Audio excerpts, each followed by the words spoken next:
vrtinec smo postavili podjetništvo. Pravzaprav nekoliko drugačno filozofijo podjetništva, ki ne temelji na agresivni prodaji, neizprostnem boju s konkurenco in vsakodnevni borbi za obstanek na trgu. Čeprav vse to tudi prinaša po svoje. No, več o tem z doktorico Špelco Morojna. Dobro jutro, gospa Špelca. Dobro jutro. Kot rečeno, drugačno podjetništvo, če lahko uporabim izraz drugačno. V osnovi je podjetništvo, ampak s človeškim obrazom, če prav razumemo vse skupaj. Ja, to me malo spominja na to, da smo včasih pač rekli tudi alternativnemu zdravilstvu alternativno. Jaz pa mislim, da je to v osnovi prvo, pa potem pač klasična medicina pomaga alternativnemu zdravilstvu. Se pravi, ja, žal mu še zaenkrat govorimo drugačno, ampak mislim, da bo slej ko prej postalo to tisto normalno. Pa podjetništvo, ki smo ga včasih poznali, ki smo mu zamerili, do katerega imamo težke občutke, do kapitalizma, ki izkorišča ljudi in tak naprej, da bo tisto postalo drugačno in to normalno. Ampak nekako je v slovenski zavesti, da je podjetnik volk, ki kolje vse okoli sebe, se do vseh okoli sebe obnaša zelo nečloveško. Drži, imate vi tudi takšne izkušnje ali je to en velik predsodek? To je en velik predsodek. To je velik konflikt vrednot. Torej jaz v svojem predavanju na podjetniški konferenci, ki ravno kar poteka, ravno o tem govorim, se pravi o konfliktu vrednot in da te to zadržuje, zato da ti ne bi bil podjetnik. Ne? Drugače bom vam pa odgovorila na to vprašanje, ali imam jaz takšne izkušnje. Jaz svoje izkušnje izbiram in kreiram sama. Lotili ste se projekta Bodi sprememba. Kaj dejansko ta projekt prinaša? Torej, projekt, najprej ime je iz znanega reka Mahatme Gandhija, Bodi sprememba, ki jo želiš videti v svetu. Se pravi, s kolegico Martino Zorc sva se odločili, da bova sprememba in da bova v slovenski prostor prenesli en format konference, se pravi virtualne konference, na kateri boste lahko 14 dni spremljali pač podjetnike, ki odkrivamo, kako smo poslovno in osebno uspešni. Se pravi, projekt prinaša združenje osebne in poslovne uspešnosti, ker verjamemo, da kot prvo eno brez drugega ne gre, kot drugo pa v svetu velja, da vsi tisti, ki so resnično poslovno uspeli, so nekako priznali, bom rekla, da je za njihov uspeh bila kriva ali pa odgovorna, se pravi 85% za njihov uspeh je njihova osebnostna rast prispevala. Tako, če imate kakšno vprašanje, telefone v roke, pokličite telefonski številki, te se boste večkrat izpisali tudi na vašem zaslonu. Kakšna naj bi bila torej filozofija podjetništva po recimo programu ali pa miselnosti Bodi sprememba? Torej, zelo lahko citiram stavek, to je, da podjetniki nove dobe našega uspeha ne merimo samo po dobičku, ampak ga merimo po tem, koliko smo finančno uspešni in po tem, koliko smo srečni, zadovoljni, zdravi, koliko smo v integriteti, etični in pa koliko živimo svoje poslanstvo in koliko resnično prispevamo k temu, da bo svet boljši. Koliko je v Sloveniji interesa za to dan danes? Ogromno. Ogromno. Jaz sem pač po 6 letih življenja v tujini se lansko poletje vrnila, od takrat delujem kot poslovna boginja, leto pa pol imam izjemni interes, izjemne rezultate in pa nekaj priča tudi prijave na naši konferenci, ki so včeraj presegle magično mejo 1000. Ko človek takole gleda, posluša, postane nekoliko skeptičen. Si misli, v neusmiljenem svetu podjetništva so vendarle, kot sem prej dejal, volkovi, ki prežijo, ti pa si potem kot recimo odgovoren podjetnik vržen med njih kot žrtveno jagnje, kot ovca, polastili se te bojo, požrli te bojo. Kako potem funkcionirati v tem zlobnem, zloveščem podjetniškem svetu? Torej, tako bom rekla, če vi tako razmišljate, ali pa kdorkoli razmišlja, da bo okrog njega volkovi, potem volkovi okrog njega tudi bodo. To je neminovno. Se pravi, vi za svojimi mislimi boste v svoj svet točno to privlačili, kar vi verjamete. Če pa vi verjamete, da so okrog vas v redu ljudje, ki vas ne bojo izkoriščali, pa ne govorim zdaj o eni naivnosti, metuljčkasti, ki leta pod oblaki, ampak o eni prizemljeni veri, da ni v svet takšen. Tudi vi sami veste, okrog sebe imate takšne ženske, pa drugačne ženske. Vi pa se odločite, kakšno želite privlačiti v svoje življenje. Isto velja za podjetnike. A si jaz želim privlačiti takšne stranke ali drugačne stranke? Ali si jaz želim privlačiti takšne kolege podjetnike ali drugačne. In potem, če vidim, da sem kje privlačila še vedno koga, ki mi ne ustreza, potem se vprašam, kakšna je moja vibracija, da sem še vedno privlačila tega človeka namesto nekaj, kar sem si želela. Se pravi, je spet priložnost za mojo osebnostno rast. V Sloveniji je zelo visoka brezposelnost. Ko človek gleda statistične podatke, ugotavlja, da je med brezposelnimi ogromno mladih, ki nekako ne najdejo na trgu svoje priložnosti. Slovenci smo navajeni imeti službo, ne pa lastnega posla in delati, ali pa imeti službo, delati, pa ne imeti službe, različne kombinacije, le skupaj jih ne znamo dati.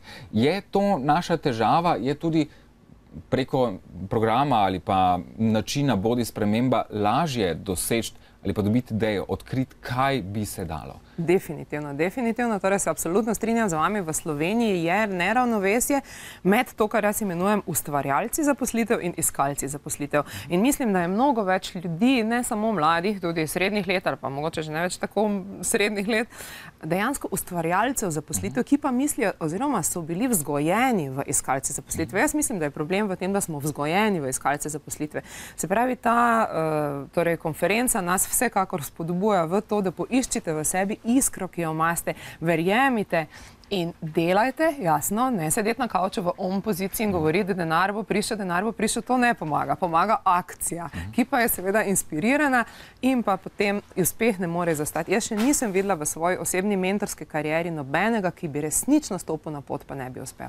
Nekoga že imamo tudi na telefonski liniji. Lepo zdrav, kdo je z nami? Dobro jutro, Brane iz Ljubljane. Dobro jutro, Brane, izvolite. Malo ste me prihitela. V času, ko sem jaz sklical, sem slišal, da ste ravno o tem začela govoriti, ko ste me spet vprašati. Drugače pa bi se jaz vprašal, kaj lahko v tej državi lahko se še naredi, zato da bo to podjetništvo dejansko zacvetelo v taki meri, ko ste zdaj pogovarjata. Ker mislim, da je klele država en velik zavoro naredila pri mladih in pri starejših. Če ni podjetništva, ni denarja, ni ustvarjalnosti za državo. In to jaz mislim, da bi namesto, da se pogovarjamo o levih in desnih političnih strankah in kjera prevlada, bi bilo pametno, da bi v prvi vrsti rekel, kjer podjetništvo bo lahko uspel, zato da bo več kapitala pripeljal. Tako, najlepša hvala za vaše vprašanje in vaše razmišljanje. Še en telefonski klic bo sprejela. Lepo zdrav. Halo. Dobro jutro, izvolite. Ja, dobro jutro, Andreja pri telefonu. Pozdravljeni. Mogoče me pa Špilca prepozna po telefonu. Ti se nima frizurce tako reme ponavadi kot jaz. Halo? Ja, izvolite. Zdravo, jaz bi pa samo nekaj rekla. Vi imate v studiu eno tako super osebo in vsak, ki se bo pridružil za to, pač karkoli ima pred sabo idejo, vem, da bo odnesel od nje veliko pozitivnih stvari, ker jaz z njo sedim včasih po 10-15 minut, se cartamo pri laseh in mi toliko energije vlije v vse, daje mi veliko optimizma in bi samo rekla, Špela, tako naprej in vsi ostali ljudje poslušate, ker je res super oseba. Če bi jo poznali osebno in koliko je ona dosegla, bi verjeli še več, kot je povedala. Tako, najlepša hvala za tole spodbudne besede. Če najprej odgovoriva Branetu, nekako pravilni so te odgovori. Dobro vemo, razno politika tega ne. Torej, vprašal je, kaj lahko mi naredimo. Ta prvi del vprašanja sem si najbolj zadovoljna, kaj lahko mi naredimo. Odgovorila bom to, kaj bi rekel Dalaj Lama. Mir v svetu se začne v miru vsakega posameznika. Se pravi, izboljšanje, dragi Brane, dragi vsi, ki nas poslušate, se začne v vas. Vi sami pogledajte, kaj vi lahko izboljšate ta trenutek v svojem življenju, da boste bolj srečni, bolj zadovoljni, da boste bolj popazili na ljudi okrog sebe, gledali, ki jim še lahko kaj pomagate, seveda za to prijeli primerno finančno kompenzacijo. In tako se začne podjetništvo. Se pravi, vsak lahko začne pri sebi. In nekjer drugje tudi ne moramo začeti. Čeprav je strašno fajn kazati s prstom na državo, na politiko, jaz živim v isti državi. Se pravi, vsi drugi so krivi. Ja, super, moj mož, moji otroci, moja mama, pahor, ne vem kdo še. Ampak verjetno to izhaja iz našega strahu pred nečem novim.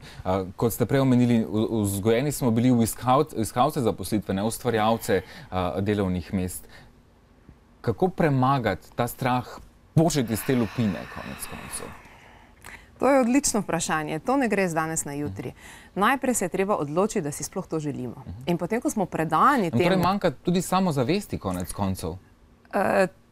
po eni strani samozavesti, po drugi strani pa mogoče okolice, ker okolica vibracijsko vpliva na te. Ne? In če ti potem malo zamenjaš okolje, kar dejansko naša konferenca definitivno nudi okolje, ki je inspiracijsko, zato da te vibracijsko spremeni, potem boš začel tudi drugače vibrirati in se bo ta strah pomalem, počasi začel luščiti, začel se bo zdraviti in bo začel videti druge aspekte svojega življenja, ki jih prej sploh zaradi tega strahu nisi mogel videti. Ne?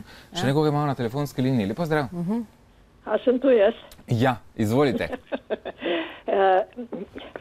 Zelo sem navdušena nad vašo oddajo, nad vašo gostjo.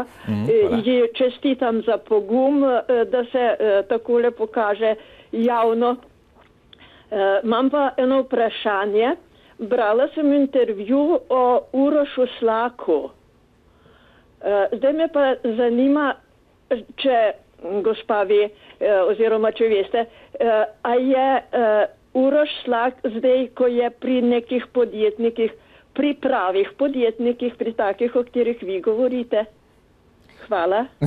Hvala za vaše vprašanje.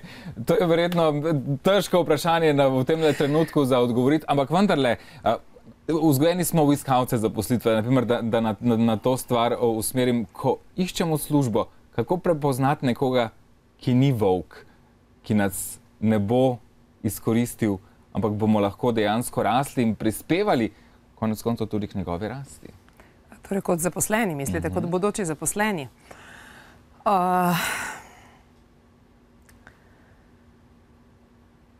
Na to vprašanje bom odgovorila tako. Najprej morate vi postati takšni, da niste nikjer volk. Se pravi, vprašajte se, na katerem področju ste še vi. Se pravi, govorim splošno, ne za vam osebno, ne? Torej, volk. Zato, ker točno do take mere, koliko je še volka v meni, bom privlačila nekoga, ki mi bo to volčjo naravo uprizoril v mojem življenju. Ja? Se pravi, če bom še vedno, torej najprej imeti ful pozitivno naravnano, se pravi, jaz pač ne bom volkulja, ne, ali pa bom volkulja v pozitivnem smislu, ker volkulja tudi dobre stvari dela, ne.